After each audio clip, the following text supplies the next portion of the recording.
The transition from Yom Kippur to Sukkot is a fascinating spiritual roller coaster. We go from a day that is filled with things that everyday life are allowed, and we make them forbidden.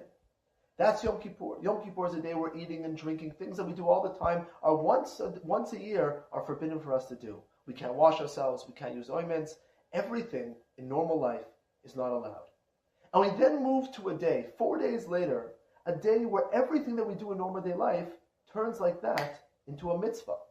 It becomes a mitzvah to eat and drink when you do it in the sukkah. It becomes a mitzvah to sleep when you do it in the sukkah. It becomes a mitzvah just to hang out with friends and family when you do it in the sukkah.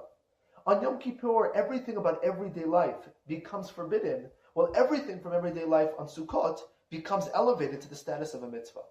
And I think that this transition is a fascinating lesson in how to make our tshuva, how to make all the repentance and all the improvements that we've worked on from Rosh Hashanah to Yom Kippur, how to make them last. The Gemara Masechet Erechim brings a story about how when Bnei Yisrael came back to Eretz Yisrael after they were in exile in Bavel. And it says that what they did was they built Sukkot. This is fascinating. What does it mean that they built Sukkot? The Gemara then tells us that it wasn't actual physical Sukkot, but rather the Sukkot they built was a spiritual Sukkah.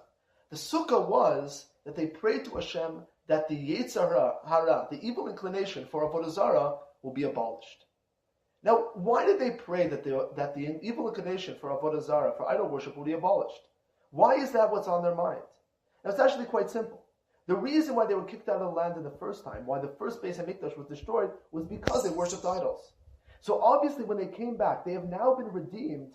What is the only thing on their mind? The thing on their mind that they're thinking about is, how do we make this last? How do we make sure that all the mistakes that we made beforehand won't reoccur? So they built Sukkot. They built a function of something that concreted the fact that they were just saved. And they prayed to Hashem to get rid of the idol worship.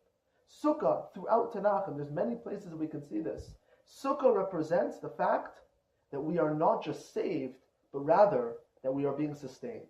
That rather we are actually doing something that can turn our saving into something that will last for much, much longer. And that's the message of Sukkot right after Yom Kippur.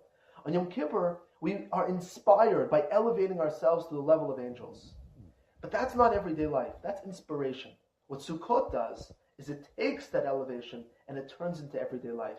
And it means that now, instead of refraining from eating, let's look at eating and sleeping and drinking in everyday life as part of how we serve Hashem and how we can elevate ourselves and our everyday lives to the same level as we did in the inspiration of Yom Kippur. Chag Sameach.